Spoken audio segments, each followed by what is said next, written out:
I'm Cairo Robinson, 28 years old, and this is my 10th year with my current company. I grew up in a single mother household, and I never knew my father's face. My mom's job was as a bar hostess. To put it simply, it's something like a bartender. But my mom never considered it something to be ashamed of. My job is like a nurse who fills the gaps in people's hearts. She would say, without a care in the world, and with a smile. And she didn't fit the image people usually associate with a hostess, but I was teased about my mom at school sometimes. However, since I was a cheerful person and had a lot of friends, I never felt down about bullying or harassment. Still, I often felt lonely during the evenings, and I had a lot of time alone. My mom was often absent from school events and activities we should have done together.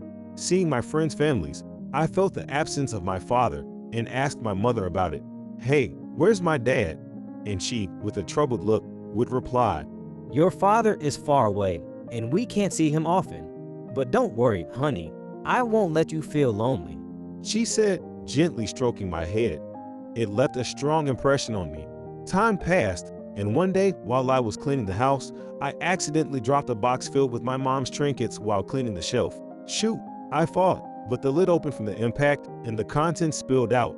Darn it, I couldn't help but exclaim. Sighing, I was about to put everything back when, a photo caught my eye. It was a picture of my mom with a man I didn't recognize.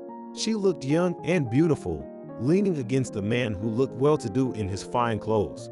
Strangely, I felt a sense of nostalgia towards the man. However, I felt that I shouldn't ask my mom about this. I put the photo back in the box and continued cleaning. That day, I couldn't even touch the dinner prepared until my mom came home, nor could I turn on the lights. When she returned, she was concerned about me. My stomach hurts, I lied. I was preoccupied with the photo, but I couldn't ask her about it. As I grew older, I moved on to high school. I wanted to lighten my mom's load and said I'd work instead of going to high school, but she advised me. Cairo, do you really think that's what's best for me? I want you to become a great person, my boy. You're approaching a critical time in life. I want you to learn to value connections with others. So, feel free to lean on me a little more. Go to high school and build those relationships. Is that so? It's an important time, All right, I'll lean on you a bit more. I'll definitely make things easier for you, Mom. I agreed with my mother's words and went on to high school. I actively built connections with people during my high school years. I chose the drama club and learned the importance of vocalization on stage. If the voice doesn't come from the bottom of your belly, it won't reach the audience. I practiced my diction to improve my articulation and made efforts to make my voice easy to understand. I learned how to express myself, show emotion, and infuse feeling into my lines, so speaking in public no longer bothered me. Perhaps my motives were impure, but unfortunately, I never got a lead role. However, what I learned here greatly helped me later in my professional life. When you become a high school student, expenses increase. I didn't want to rely on my mom forever, so I decided to earn my allowance by working part-time. When it comes to high school students' part-time jobs, the go-to is a convenience store. I found it enjoyable to meet various people in this service job. Of course, there were unpleasant customers too, but that was also part of the experience. I smiled more brightly and put my heart into my apologies, using the acting skills I honed in the drama club to serve the customers. Conversations with adults, something I couldn't experience in school, also became a valuable experience. With the money I earned working hard, it seemed a shame to spend it on something trivial. So for my mom's birthday, I treated her to pizza. My mom said, I never thought I'd be treated to pizza by Cairo. With a big smile. It was a little embarrassing. After graduating from high school, I got a job. It was a small to medium-sized trading company, but it was lively. Thanks to my experience in the drama club and my part-time service job, I could talk to my seniors and bosses without hesitation, and communication was good. The company was located a bit far from my parents' house. Commuting from my parents' house wasn't impossible, but it would have been quite a burden. So at my mother's suggestion, I rented an apartment near the company and started living on my own. I was worried about leaving my mother alone, but she told me, If you don't leave the nest soon, you'll never get married, you know. I thought you might be right, so I decided to move out. I got a job in sales. At client's location, I showcased my home communication skills and actively promoted myself. The new guy is really proactive, isn't he? And received praise. Being complimented felt good. Perhaps sales was the right fit for me. I focused on my work and worked hard. Putting in effort didn't feel like a chore at all. Of course, there were times when I couldn't secure orders or when our mistakes caused trouble for the clients. Even those failures were addressed with sincerity, and I worked to increase their trust in us. I was repeatedly told by my seniors and bosses that sales depend on trust. I was having a smooth career, but life had a turning point for me. My mother collapsed. It seemed like anemia, but maybe her pushing herself too hard was to blame. Unfortunately, she fell down the stairs and injured her back and shoulder. Thankfully, her life wasn't in danger, but my mother, lying in the hospital bed, looked much more haggard. Whenever I had time, I visited the hospital to take care of my mother. Once things had settled down, I brought up a suggestion to her. "Mom, I really worry about you being alone. With what happened this time, I'm concerned. Let's live together." My mother smiled slightly and said, Thank you, but you know, I love the town and the people there. I don't want to move. Even this time, when I fell down the stairs and couldn't move, the neighbors were the ones who helped me. My mother held my hand and continued, Even after being hospitalized, everyone came to visit me. They said things like, "We've added a railing to the stairs because it's dangerous or it's risky for you to be alone, so leave the shopping to us." That's the bond between people. "You think so? I won't force you, but I'm still worried. I'll try to come home as often as possible from now on." You've grown into a kind child, and Mom's happy about that. You also take care of your bonds with people. I've heard that line before. My ears are tired of it. Saying that, my mother gave me a contented smile. My mother was able to leave the hospital before long, but it was clearly impossible for her to continue her old job, so she decided to quit. She quit her job and was worried about her future life, but she said it's okay since she had saved up a fair amount. My mother is a solid person, so it seemed she had thought about the future as well. Well, I promised to visit more often from now on, and decided to leave things up to her. Just when my mom's turmoil settled down, my company started going haywire. Due to the recent recession, the company's performance was declining. I was still working hard in sales, of course, but the big deals are gone, and there's been a lot more small transactions. We had several strategy meetings, thinking about how to recover, but it wasn't realistic to expect our company to bounce back in an industry-wide recession. The top brass kept having meetings and were working on solutions. During all this, a rumor spread within the company. It was a story about building a relationship with a powerful person to make it easier to receive loans from banks.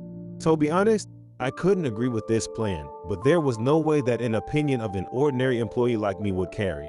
As if to confirm that story, some unfamiliar faces started showing up at the company recently. Then, one day, an extraordinary general meeting was held.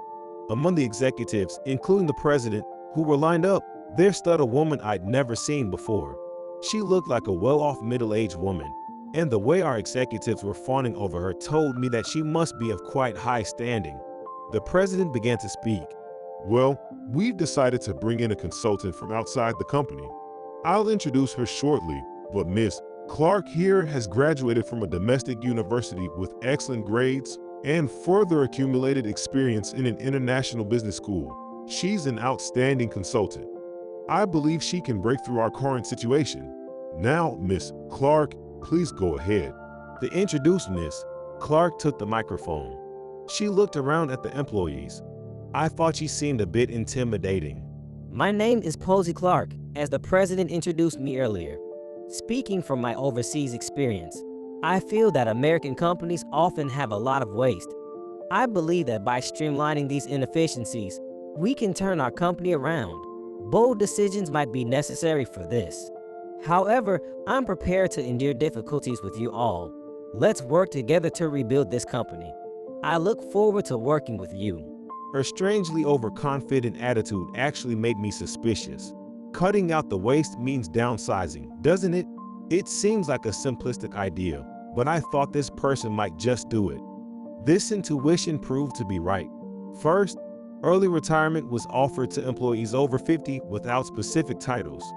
A company is its people. Cutting the veterans who have accumulated experience may reduce personnel expenses in the short term, but in the long term, it's a loss of valuable talent.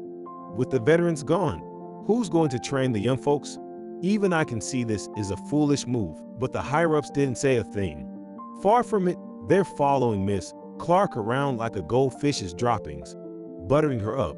Seeing this situation, my colleagues and I were outraged. Seems like Libera from the sales department is quitting too. Really? His father's a school teacher, so he has many connections. He's a dependable guy. I learned a lot from him when I was new. He's still a great person to talk to for advice. Libera's only got a high school diploma. The Empress prioritizes education, so high school graduates aren't needed, it seems. It feels like the pillars of our home are being cut down one by one. It might not look strange from the outside, but if you're inside, you can really feel it shaking. I agree. This careless staff reduction only weakens the foundation of the company. It doesn't seem like an appropriate response. Miss Clark seemed to look down on our company, constantly comparing us to Europe or America, saying our company is bad or falling behind. Plus, she was all about educational credentials. She has checked everyone's backgrounds from HR. Having a community college graduate as a manager is no good. High school graduates are out of the question. And complained. Then one day, she set her sights on me. She came to my desk and said, I heard about you. You only finished high school. And you don't have a father, do you? A single-parent high school graduate, no matter how low level this company is, that's too much, isn't it? Are you doing some volunteering or something? My anger boiled up in an instant. What are you trying to say? High school graduate, single parent. What does that have to do with my job? Education doesn't matter. What's important is whether or not you can do the job, don't you think? Miss Clark left with a red face, saying, and went away. I was also worked up, so I headed to the break room instead of working. I was so irritated that I kept kicking the trash can. Sorry, trash can. A colleague who had witnessed the earlier exchange rushed over. Calm down. And tried to soothe me. For some reason, he brought me ice cream and told me to eat it. I found out later that after arguing with his wife, he'd give her ice cream, and she would forget her anger trying to eat it before it melted. He had applied the same tactic to me. I fell for the strategy, and my excitement began to subside. Arguing with that lady gets you nowhere. You only lose by getting angry. It's best to let it go. Yeah, I wasn't acting mature either. I'll be more careful next time. You'd better be. But now that she's got her eye on you, be cautious. I'll keep that in mind. Thanks. What will become of our company? I couldn't shake my feeling of unease. Rumors about Miss Clark were spreading within the company.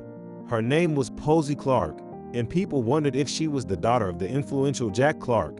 It became a topic of conversation when it turned out to be true. There were also suspicious movements among the higher-ups within the company. It was just a rumor, but stories were even heard that they were bribing Jack Clark. Then one day, I was summoned by my boss. A summons in this situation. I prepared myself and went to my boss's office.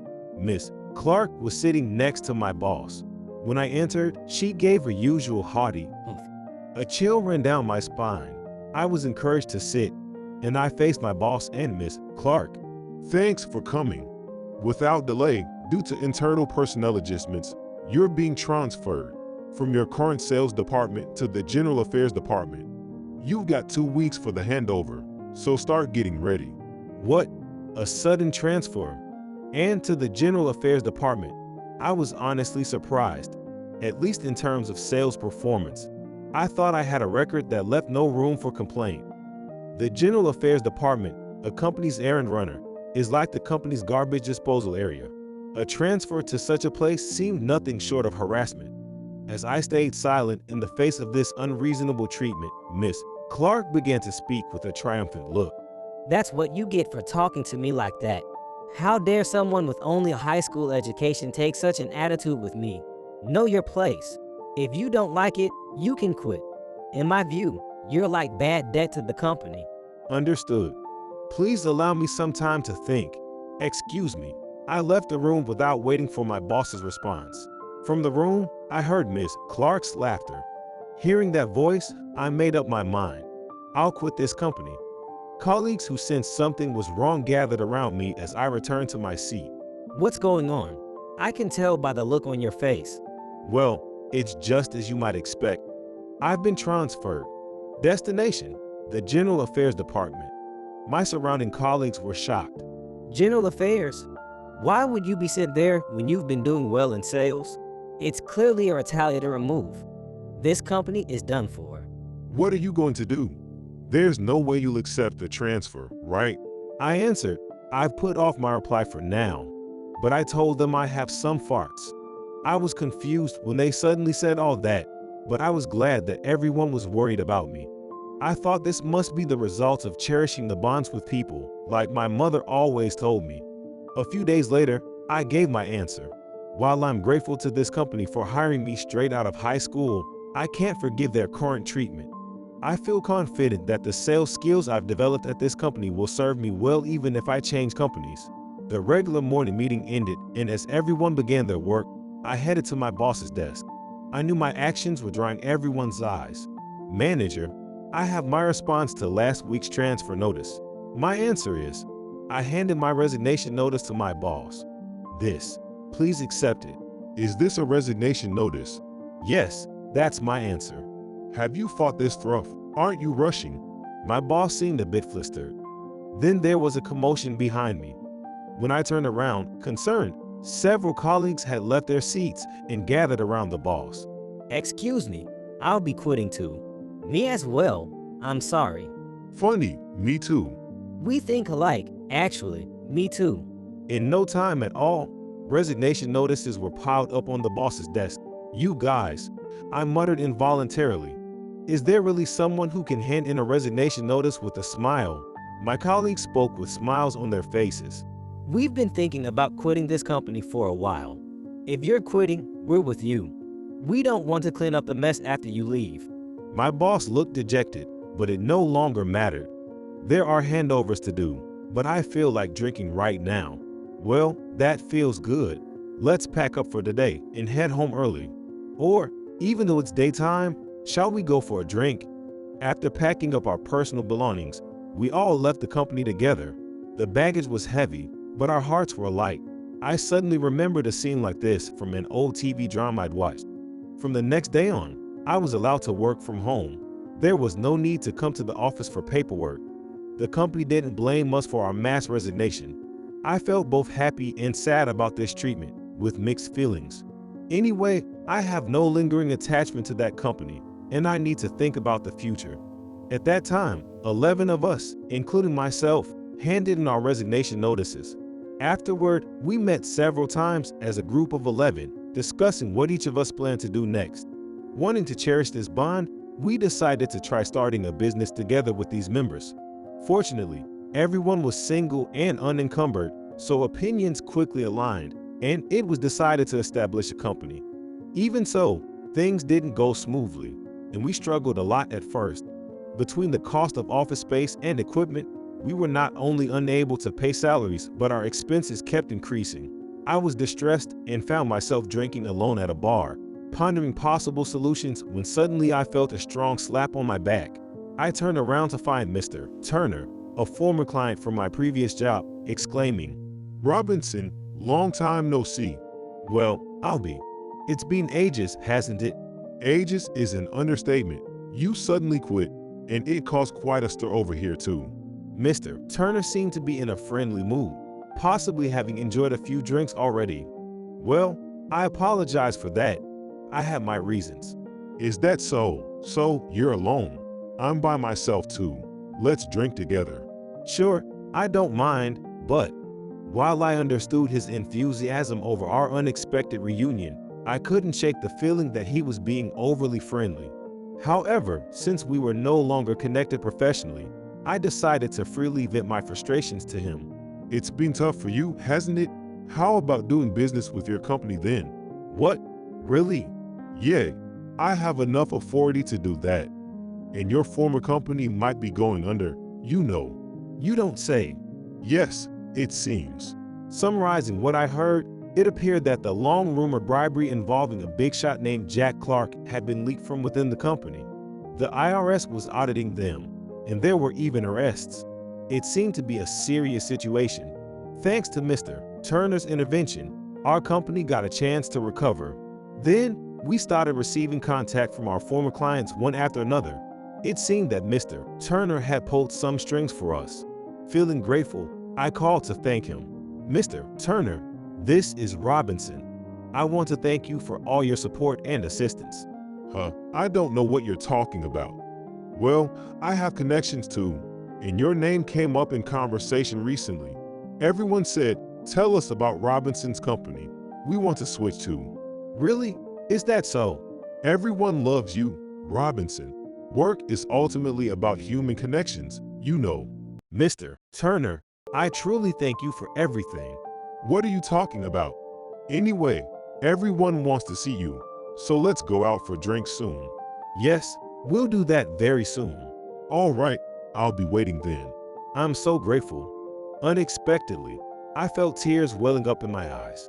The bond between people. It was a moment when I felt the weight of my mother's words anew. A few days after that, I was watching the TV news and was astonished. My former company, and that Jack Clark had been arrested for receiving and giving bribes. As I looked at Jack Clark's face on the TV, old memories resurfaced. That photograph that came out of my mother's small box. Could it be? This man is. I shook my head to dispel the memories that had come flooding back. It doesn't matter anymore. Tomorrow, Mr. Turner is planning a drinking party, and he's invited our team members too. My mother's words. Cherish the bond between people. These words felt like salvation to me. I will continue to live, treasuring my mother and these words in my heart.